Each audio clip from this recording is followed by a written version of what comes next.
얹어지는 힘의 차이가 아니거든요. 화를 아껴 쓰는 거의 차이다. 그래서 단단한 소리가 나게 하기 위한 좋은 연습으로는 바이올린에 대해 궁금한 내용 있으시면 언제든지 댓글로 남겨주세요. 이런 질문도 있었습니다. 저희 아이는 소리가 약해서 항상 더 밀착하라는 소리를 많이 듣는데 소리가 좀 더 크고 단단하게 나면 좋겠는데 어떤 연습을 하면 좋아질지 알려주실 수 있을까요? 단단한 소리는 활의 속도에서 오는 경우가 되게 많습니다. 활을 그을 때 무게를 똑같이 얹었다고 해도요. 보세요. 이거하고 똑같은 무게에서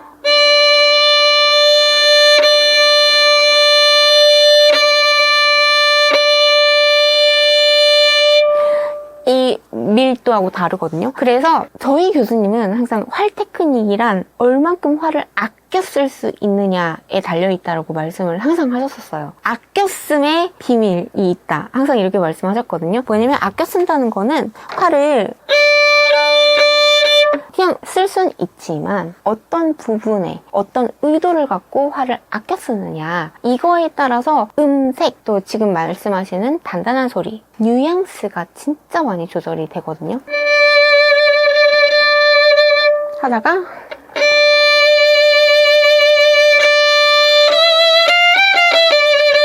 다르잖아요. 얹어지는 힘의 차이가 아니거든요. 활을 아껴 쓰는 거의 차이다. 그래서 단단한 소리가 나게 하기 위한 좋은 연습으로는 그 음마다 있는 스윗스팟이라고 하는 가장 이 음별로 제일 소리가 잘 나는 황금 지점을 아이가 찾는 시간을 갖는 게 제일 중요하고요. 그러려면 한 음을 진짜 여러 번씩 그어야 돼요. 막신 벤게로프는 그래서 자칼브룬 교수님한테 갔을 때 개방현 이것만 그었다고 하잖아요. 10시간씩. 그게 밀도, 이 음의 단단한 음색, 컨트롤 그 느낌, 활을 그을 때 그냥 가로로 긋는다는 게 아니라 저항감을 느끼면서 하거든요. 활을 그을 때. 그 저항감의 정도, 그거를 알기 위해서 하루에 10시간씩 개방현을 그었겠죠. 그렇게 한 음을 가지고 정말 탐구하는 시간이 필요합니다. 그래서 전공을 한다면 콩쿠르나 어떤 시험이나 이런 게 막 닥쳐있지 않는 이상은 진짜 스스로 그 자기가 내고 싶은 음색 이런 거를 음별로 진짜 개방현 하나만 갖고도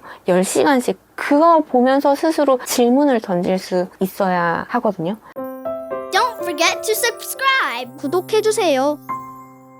왜 공부 잘하는 사람들 보면 정말 궁금한 게 많아가지고 모르는 걸 알아갈 때 정말 진정한 기쁨을 갖는다고 하잖아요. 근데 그러려면 질문이 많아야 되거든요. 궁금한 게 많아야 돼요. 그래야 이거 나 너무너무 알고 싶은데 뭐지 하다가 답을 찾았어요. 배웠어요. 공부를 해서 알았어. 그럼 그거구나 이렇게 하니까 얼마나 그 만족감이 오겠어요. 마찬가지로 아이가 그 소리를 내게 하는 가장 빠른 방법은 본인이 한 음을 갖고 내고 싶은 단단한 음색이 될 때까지 무한대로 그으면서 이 소리가 맞나? 이 소리인가? 이건가? 저건가? 계속 질문을 끊임없이 던지고 그게 탐구 과정이 돼서 본인이 본인 음색을 찾고 모든 사람의 인체 구조는 달라요. 한 사람도 같은 사람이 없기 때문에 선생님이 가르쳐 줄 수 있는 건 정말 한계가 있는 거기 때문에요. 정말 음색에 한해서는 아이가 본인 주도적으로 탐구를 할 수 있게 개방현 하나만 갖고도 10시간씩 그을 수 있는 궁금함과